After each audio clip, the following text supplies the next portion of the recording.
Breaking news చూస్తున్నారు. ఇరాన్కు చావు దెబ్బ కొట్టింది ఇజ్రాయెల్. కోలుకోలేని ఎదురు దెబ్బ కొట్టింది ఇజ్రాయెల్.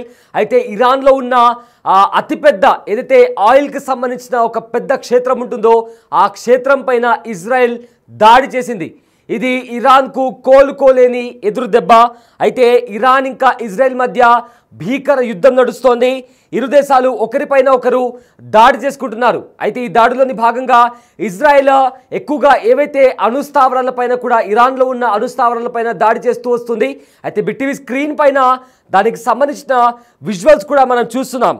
అయితే ప్రపంచంలోనే అతిపెద్ద గ్యాస్ క్షేత్రంపై దాడి చేసింది ఇరాన్. అయితే ఇరాన్లో ది సౌత్ ఫోర్ట్ క్షేత్రంపై కూడా బాంబులతో దాడి చేసింది ఇజ్రాయెల్. దానికి సంబంధించిన విజువల్స్ బిగ్ టీవీ స్క్రీన్ పైన మీరు ఎక్స్క్లూజివ్గా చూడొచ్చు.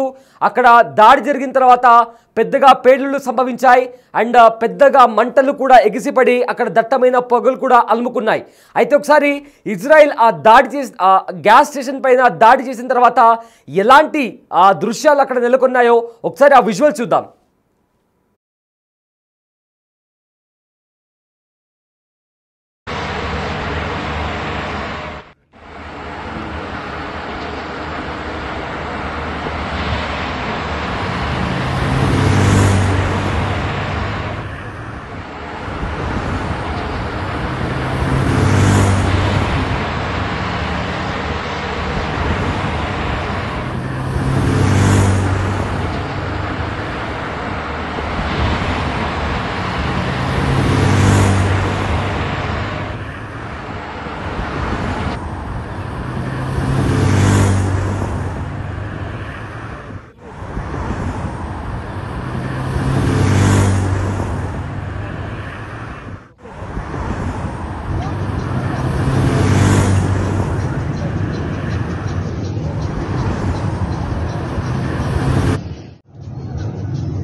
ఎస్, చూసారు కదా ఎలాంటి ఘటనలు అక్కడ, ఎలాంటి సిచ్యువేషన్ అక్కడ నెలకొందో కూడా మనకు చాలా స్పష్టంగా కనిపిస్తోంది.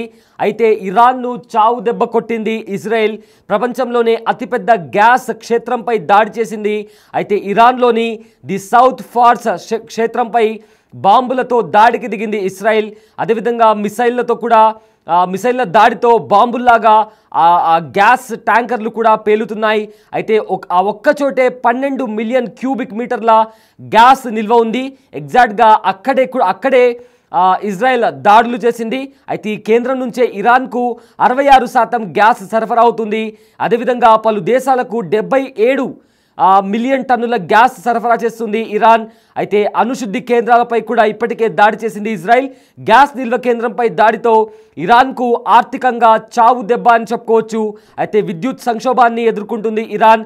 సో ఇప్పటికే ఇజ్రాయెల్ దాడుల దెబ్బకు ఇరాన్ కూడా దిగొచ్చింది. ఇజ్రాయెల్ దాడులు ఆపేస్తే తాము కూడా ఆపేస్తామంటూ కూడా ఇరాన్ విదేశాంగ మంత్రి అబ్బాస్ కూడా ఇప్పటికే ప్రకటించారు. అయితే ఇరాన్ ఇంకా ఇజ్రాయెల్ మధ్య పరస్పరంగా దాడులు చేసుకుంటున్నాయి. సో ఇప్పటికే ఇరాన్ కూడా చెప్పినంత పని చేసింది. ఇజ్రాయెల్పై అత్యాధునిక మిసైల్స్ ప్రయోగించింది ఇరాన్. అయితే ఆ దేశానికి చెందిన ఇజ్రాయెల్ పైన ఏదైతే కొన్ని మోడర్న్ మిసైల్స్తో కూడా దాడి చేసింది. అయితే ఆ దేశానికి చెందిన ఒక న్యూస్ ఏజెన్సీ, అంటే ఒక ఇంటర్నేషనల్ ఏజెన్సీ కూడా ఈ విషయాన్ని ధృవీకరించింది. ఆదివారం ఇరాన్ జరిపిన మిసైల్ దాడిలో హాజ్ ఖాసిం గైడెడ్ బాలిస్టిక్ మిసైల్ను కూడా వినియోగించారు. ఇరాన్ రక్షణ మంత్రి అజీజ్ నసీర్జాదా మే 4న ఓ కార్యక్రమంలో మాట్లాడుతూ తమ వద్ద సరికొత్త బాలిస్టిక్ మిసైల్ సిద్ధమైందని కూడా ప్రకటించారు. అది అమెరికా థర్డ్ ఏదైతే ఆ మిసైల్ వాళ్ళు తయారు చేశారో అది ఎలాంటి టార్గెట్ అయినా ఛేదించగలదంటూ కూడా వాళ్ళు ప్రకటించారు. అయితే ఈ సరికొత్త మిసైల్ రేంజ్ 1200 కిలోమీటర్లుగా ఉంటుందంటూ కూడా ఇరాన్ పేర్కొనింది. దీన్ని వార్ హెడ్ తన గమనాన్ని మార్చుకోగలదని, అందుకే ఎయిర్ డిఫెన్స్ వ్యవస్థలను ఛేదించిందని కూడా వెల్లడించింది. దీనిని IRGC Quds force general Qasem Soleimani పేరు పెట్టినట్లు కూడా చెప్పింది. కాకపోతే దీన్ని ఖచ్చితంగా ఏ ప్రదేశంపై ప్రయోగించిందో మాత్రం ఇంకా వెల్లడించలేదు. అయితే నిన్న రాత్రి ఇరాన్ జరిపిన మిసైల్ దాడుల్లో 200 మంది గాయపడ్డారని ఇజ్రాయెల్ ప్రభుత్వం వెల్లడించింది. అదేవిధంగా బెట్ యో ప్రాంతంలో దాదాపు 37 మంది ఆచూకీ గల్లంతైందని ఆ దేశ మీడియా కూడా పేర్కొనింది.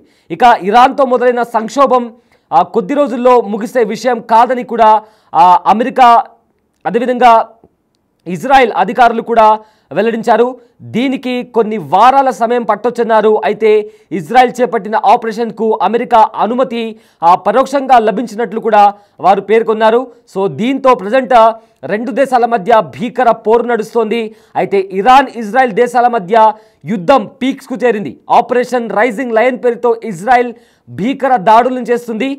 ఇదే క్రమంలో 2 దేశాల మధ్య మిసైళ్లు అదేవిధంగా ఫైటర్ జెట్లు డ్రోన్లతో కూడా దాడులు చేసుకుంటున్నాయి.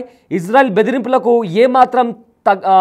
ఏమాత్రం కూడా ఇరాన్ వెనక్కి తగ్గట్లేదు, గట్టిగానే పోరాటం చేస్తుంది. అయితే ఇదే క్రమంలో ఇప్పటికే ఇరాన్ పలు అగ్రదేశాలకు వార్నింగ్ ఇచ్చిన విషయం కూడా తెలిసిందే.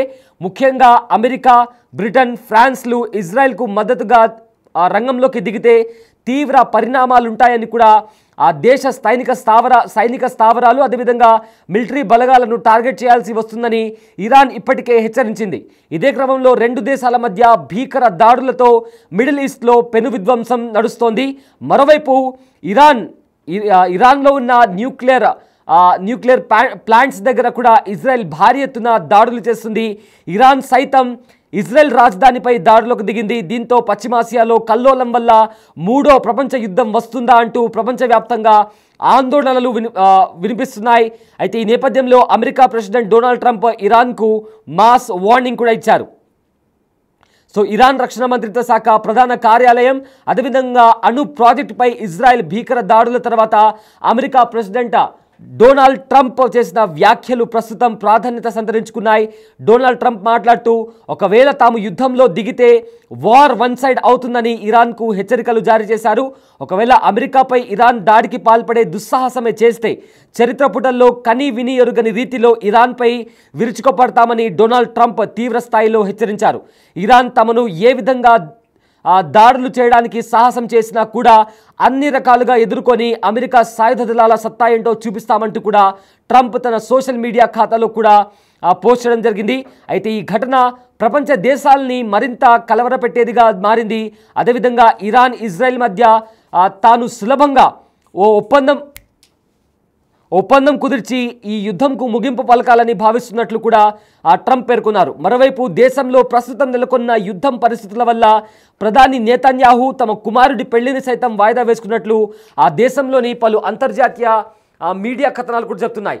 ఒకసారి విజువల్స్ మనం చూసుకోగలిగితే బిగ్ టీవీ స్క్రీన్ పైన అక్కడ జరిగిన దాడుల వల్ల ఏ రకంగా మంటలు ఎగిసిపడుతున్నాయో కూడా చాలా స్పష్టంగా మనకు బిగ్ టీవీ స్క్రీన్ పైన కనిపిస్తుంది. అయితే ఒకసారి ఆ విజువల్స్ ఒకసారి చూద్దాం.